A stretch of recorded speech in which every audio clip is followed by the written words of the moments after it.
Well, it's been more than 2 weeks since we witnessed the complete and total destruction of Doctor Who at the hands of Chibs the Idiot, and since then the world has turned upside down and backwards. But what a shock. Stories about this abomination are still coming out. Sometimes it's advisable when you, want to make a profit to just say nothing. This should be the case for Nicholas Briggs, who has been the custodian of continuing classic Who through Big Finish for years now. I'm starting to get a bit worried about you, Big Finish. Doctor Who's Nicholas Briggs responds to fans calling for Joe Martin Big Finish adventures. Actually, there are only a handful of clueless woke ideologues calling for this, and I doubt most of them would actually pay for the adventures anyway. Most of the Big Finish customer base want them to stay the hell away from this. Will we be getting more audio spin-off adventures featuring the new Doctor, the Morbius Doctors, or exploring the Doctor's new past? Well, first off, these are not the Doctors. They were Morbius, and I made an entire video explaining why and how this explanation, quote, makes no sense and doesn't actually work. While the Doctor Who Series 12 finale had fans asking all sorts of big questions about what would be next for Jodie Whittaker's alien adventurer, no they aren't! They're still in shock at what they witnessed 2 weeks ago, and 99% of them want this era to come to an end one way or another. Don't put words in their mouths, Radio Times. One query kept popping up. What did all the timeless children's huge revelations mean for Big Finish? Well, considering again that most Big Finish subscribers are classic series fans that have completely denounced this, then perhaps it's best you simply not address it. After all, the audio drama-based production company have made a name for themselves over the past couple of decades for filling in gaps in Doctor Who history, exploring unknown adventures, and expanding on series lore.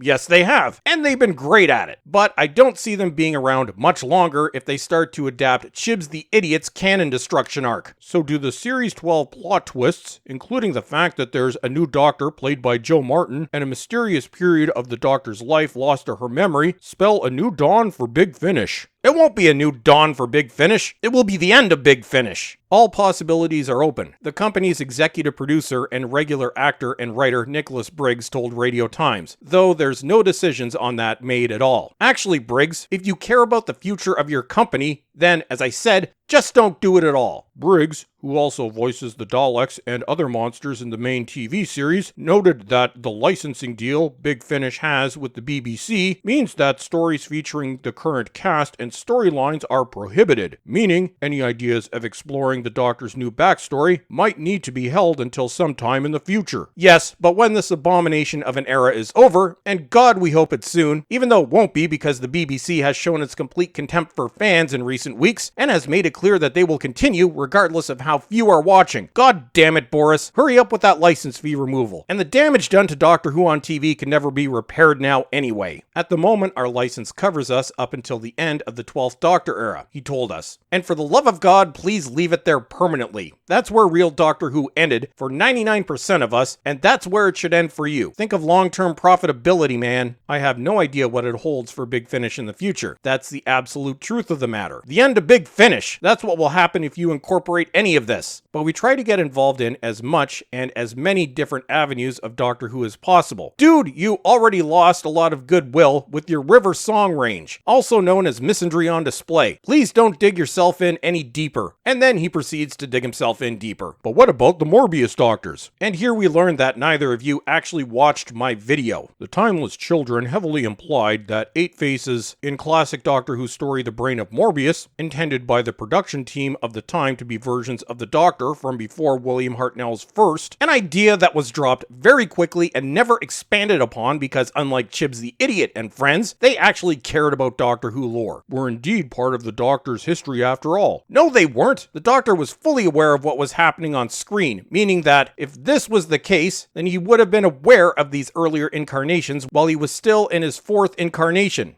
And let's not forget that Sarah Jane Smith also witnessed these events. This appeared to leave the door open for all sorts of adventures featuring these Doctors. They weren't Doctors! Who were played on screen by then production staff including Philip Hinchcliffe, production assistant Graham Harper, and script editor Robert Holmes. Good lord! Given that this story was from Tom Baker's era in the 1970s, could Big Finish be planning the Morbius Doctor adventures? Well, probably not. Well, at least there's some hope. Yes, I can confirm that Philip Hinchcliffe will be starring. Who are the other ones? Graham Harper? He's one of them as well. They will be all starring in their own miniseries. That's absolutely true. Briggs joked. No, it isn't. Whatever happens, Briggs said that the new changes to the Doctor's backstory in The Timeless Children were definitely ripe for drama. The drama being the end of Big Finish, dismissing some complaints that the twists somehow undermined the previous series lore. The Timeless Children didn't just undermine Doctor Who lore, it destroyed it. Imagine how people felt back in 1969 when it was suddenly revealed that the Doctor was a Time Lord, and that he'd run away, and he'd stolen the TARDIS, and now they'd put him on trial. And what was it? 1977? The Deadly Assassin. The whole thing about the Time Lords, Briggs said. Actually, that didn't destroy canon because we didn't know anything about the Doctor's past prior to that. This is called canon building. The Timeless Children was rewriting and destroying canon. People went bonkers about that. Famously, the head of the Doctor Who fan club at the time, Keith Miller, arch rival to Peter Capaldi, he closed the fan club down because he was so appalled by this. As I said, it didn't rewrite the past because we didn't know the past. But you know, Doctor Who's changing all the time, he concluded. There's change and there's destruction, Briggs. The whole business of Doctor Who rewriting itself and inventing new things, that's old news. That has happened all the time. Not like this, it hasn't.